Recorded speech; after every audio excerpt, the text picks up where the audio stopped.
नमस्कार प्यारे विद्यार्थियों, 12th इंग्लिश मीडियम जो प्यारे बालक हैं वो ध्यान दें। आप सभी का राउत पब्लिक स्कूल में स्वागत है। और 12th इंग्लिश मीडियम के जो बालक हैं वो अपने नंबर 4 का जो लेसन है 3 तक आप पढ़ चुके हैं। उसके बाद की बात करें नंबर 4 पे जो बिहारी सतसई से हमारे यहाँ बीच है, मैं आपका कॉलेज सर लेकर हिंदी क्लास हाजिर हूँ। तो जुड़ जाइए जल्दी से अपनी क्लास में। बिहारी सतसई से कुछ पद हैं बिहारी जी ने लिखे हैं, ठीक है। अब बात करें उन पदों की हम, तो देखिए कवि परिचय 12वीं बोर्ड में जो पैटर्न अभी तो वही है पहले वाला अपना।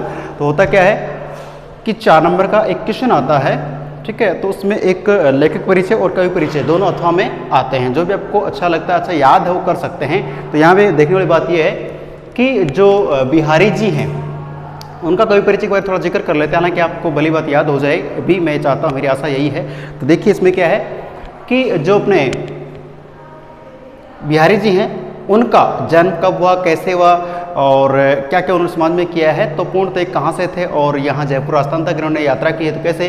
तो एक अच्छी लाइन में आपको बता दूं कि बिहारी सतसई, तो सतसई का शाब्दिक अर्थ क्या होता है। बिहारी तो एक भाई कवि का नाम है, ठीक है, लेकिन सतसई का शाब्दिक अर्थ होता है सत प्लस सई, यूँ कहे 700। तो 700 दोहों का एक संकलन करते हैं और वो सतसई कहलाती है। ध्यान रखना, सतसई जो बिहारी सतसई से है। तो कुछ पद यहाँ बिहारी जी के हैं। सबसे पहले रीतिकाल के प्रति, देखो जैसे भक्ति काल, आदिकाल, रीतिकाल, चतुर्थी से बात करें तो रीतिकाल जो समय को बांटा गया है, तो रीतिकाल के प्रतिनिधि कवि, क्योंकि हर काल में अलग अलग कवियों का चलन रहा है।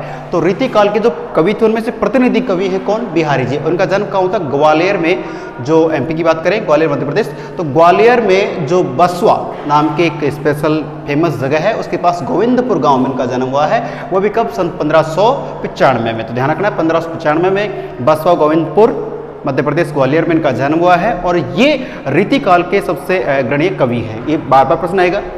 ये जाति से माथुर चतुर्वेदी, ये इनका भाई ध्यान रखिए, जाति की बात करें प्रत्येक व्यक्ति की तो हमने बना रखी जो भी है। तो ये माथुर चतुर्वेदी ब्राह्मण थे और ये आमेर के राजा मिर्जा जयसिंह के आश्रित रहे।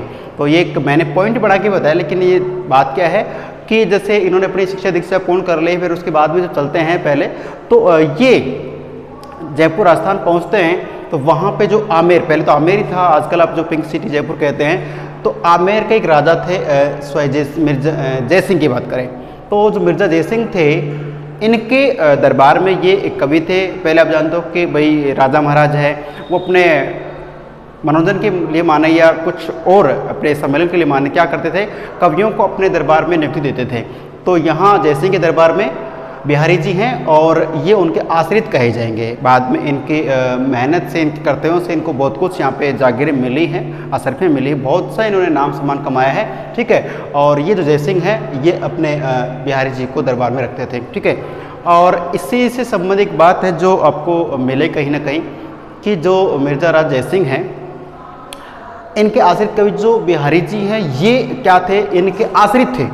तो आश्रित का मतलब होता है कि उस पर डिपेंडेंट है, उनके यहाँ पे ड्यूटी कर रहे, नौकरी कर रहे हैं। लेकिन इनका एक स्वभाव है, स्वभाव क्या है कि आश्रित होने के बावजूद भी स्वतंत्र स्वभाव का इन्होंने परिचय दिया है, ठीक है। तो एक वाक्य मैं आपको बता दूँ थोड़ा बीच में कि जयसिंह जी के बारे में लिखा गया है, एक दोहा भी है जो हम कभी पढ़ेंगे कि इनकी एक शादी हुई। शादियाँ राजा महाराजा बहुत सी होती थी, लेकिन एक जो रानी लेके आए उस रानी की उम्र बहुत कम थी, ठीक है। और मतलब यूँ कहें बहुत ज़्यादा कम थी, मान लो कि ठीक से 18 वर्ष भी नहीं होगी, तो उससे बहुत कम थी। तो उनके सुंदरता में इतने मोहित हो गए कि उनके समीप बैठे रहते हैं और जो राजकाज कार्य है वो बाधित हो जाता है। बाहर सभा में नहीं आते हैं, उनके पास बैठे हैं, उनसे वार्तालाप कर रहे हैं। तो ऐसे में जितने भी सभा के सदस्य थे, सभासद थे, वो क्या करते हैं, अंदर जाके महाराज हैं, राजा, तो उनको कुछ कह नहीं पा रहे हैं। तो बिहारी जी जब इनके आश्रय में कवि थे तो सभी मिलकर इनसे कहते कि आप कुछ कीजिए। तो वो एक दोहा लिख करके एक पर्चे में किसी माध्यम से वहाँ तक पहुँचाते हैं और उस दोहे को मात्र पढ़ करके उसका अर्थ जान करके वो जयसिंह तुरंत बाहर आते और राजकार्य शुरू करते हैं। और उसी बात पे इन्होंने काफ़ी कुछ सोने की असरफियाँ दी गई थी, काफ़ी जागीरें दी गई थी। तो ये जयसिंह का और बिहारी जी का थोड़ा अंतर संबंध था। आगे बढ़ते हैं। ये निम्बार्क संप्रदाय के में दीक्षित थे। आप बात करें संप्रदाय शिक्षा दीक्षा की बात करें तो निम्बार्क संप्रदाय में ये दीक्षित थे, जिसका अभी जो अपना भाई बात करें सीट जो है, स्थान है, वो अजमेर की बात करें वहाँ पे है। तो दीक्षित राधा कृष्ण भक्त कवि थे। ये राधा कृष्ण के परम भक्त माने गए हैं। इनको रस सिद्धि कवि भी कहा गया। रस सिद्धि, रस सिद्ध मतलब ये रस का प्रयोग कर रहे। कैसे? क्योंकि इनके जो काव्य है उसमें क्या है कि विभाव, अनुभव, संचारी भाव, ठीक है, और नायिका वेद, ये कुछ दोहों के माध्यम से देखने को मिलेगा। तो ध्यान रखें। उसके बाद है कि बिहारी सतसई में भक्ति, नीति और श्रृंगार, एक तो भक्ति मिलेगी, नीति मिलेगी और श्रृंगार मिलेगी, तीनों का सामंजस्य है, तो इसे भक्ति, नीति, श्रृंगार की त्रिवेणी कहा गया है।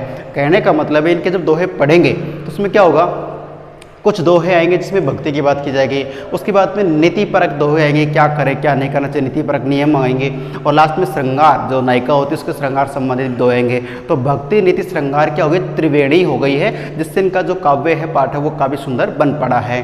तो ध्यान रखें। उसके बाद है कि अपना संपूर्ण काव्य में गागर में सागर, ये एक मुहावरा बात की लोकोक्ति है। ये क्या है? तो देखिए उक्ति है, लोकोक्ति कहते हैं, लोक उक्ति समाज के द्वारा बनाई गई। ध्यान रखना कि गागर में सागर, गागर मटकी को कहा जाता है, छोटी मटकी जो भी इतनी बड़ी कितनी मान लो, लेकिन उस मटके में सागर का मतलब पूरा समुद्र जो होता है वो आ जाए, उसमें समा जाए। तो ये कहने में अच्छा लग सकता है लेकिन संभव नहीं है ना कि छोटी सी मटकी में पूरा समुद्र का पानी कैसे समाएगा।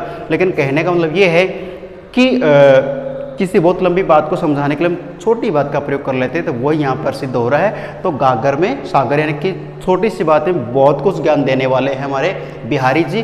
तो यहाँ जो बिहारी जी है उनका जन्म और परिचय मैं आपको बता चुका हूँ, और अब जो इनके दोहे हैं उनको पढ़ने जा रहे हैं। तो ये जो दोहों की क्लास होगी हमारी, ये अगले वीडियो में रहेगी, ठीक है। ये कवि परिचय का जो वीडियो था आप ध्यानपूर्वक याद कर लें, जब भी पहुँच जाए आप तुरंत तैयार रहें। धन्यवाद। जय हिंद, जय भारत।